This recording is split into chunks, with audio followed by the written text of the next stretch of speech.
২১ জুলাই দুপুর ১:১টার দিকে উত্তরার মাইলস্টোন স্কুল এবং কলেজের দোতলা একটি ভবনের ওপর বিধ্বস্ত হয় বাংলাদেশ বিমান বাহিনীর F-7 BGI মডেলের বিমান।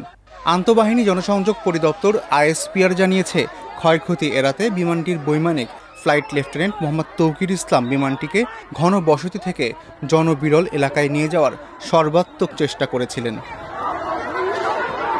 প্রশিক্ষণের সব ধাপ শেষে তৌকির ইসলাম প্রথমবারের মতো একা প্রশিক্ষণ বিমান চালাচ্ছিলেন। এটা ছিল বাংলাদেশ বিমান বাহিনীর F-7 জেট, একটি প্রশিক্ষণ যুদ্ধ বিমান যা চীনের তৈরি। রয়টার্স বলছে F-7 BGI হচ্ছে চীনের তৈরি J-7 বা F-7 যুদ্ধ বিমানের সর্বশেষ ও সবচেয়ে আধুনিক সংস্করণ। এটি বাংলাদেশের জন্য বিশেষভাবে তৈরি করা হয়েছে, যার ডিজাইন করেছে চীনের চেংদু এয়ারক্রাফট কর্পোরেশন। চীনে এই যুদ্ধবিমান পরিচিত চেংদু J-7 নামে, যা সাবেক সোভিয়েত ইউনিয়নের তৈরি MiG-21 যুদ্ধবিমানের আদলে তৈরি করা হয়।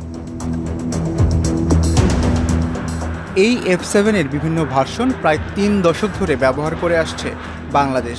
প্রখ্যাত প্রতিরক্ষা বিশ্লেষক প্রতিষ্ঠান জেন্স ইনফরমেশন গ্রুপের তথ্য অনুযায়ী এটি পুরো সিরিজের চূড়ান্ত উন্নত রূপ। বাংলাদেশ ২০১১ সালে এই বিমানগুলোর ১৬টি কেনার জন্য একটি চুক্তি করে এবং ২০১৩ সালের মধ্যে সবগুলো বিমান বাংলাদেশে এসে পৌঁছে। এই যুদ্ধবিমান ব্যবহার করা হয় আকাশ থেকে আকাশে যুদ্ধ, আকাশ থেকে ভূমিতে আক্রমণ এবং প্রশিক্ষণ ও টহলের জন্য। ২০১৩ সালের মে মাসে F-7-এর উৎপাদন বন্ধ হয়, তবে বাংলাদেশ, পাকিস্তান, মিশর সহ একাধিক দেশে এই যুদ্ধবিমান ব্যবহার করা হচ্ছে। এই যুদ্ধবিমান যে কোনো আবহাওয়ায় যুদ্ধ করতে সক্ষম।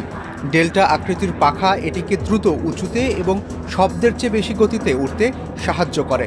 তবে যুদ্ধবিমানটির সীমিত রেঞ্জের কারণে এটি মূলত সীমিত অঞ্চলে প্রতিরক্ষা মিশনের জন্য বেশি কার্যকর, যদিও এটি এখন কিছুটা পুরনো প্রযুক্তির।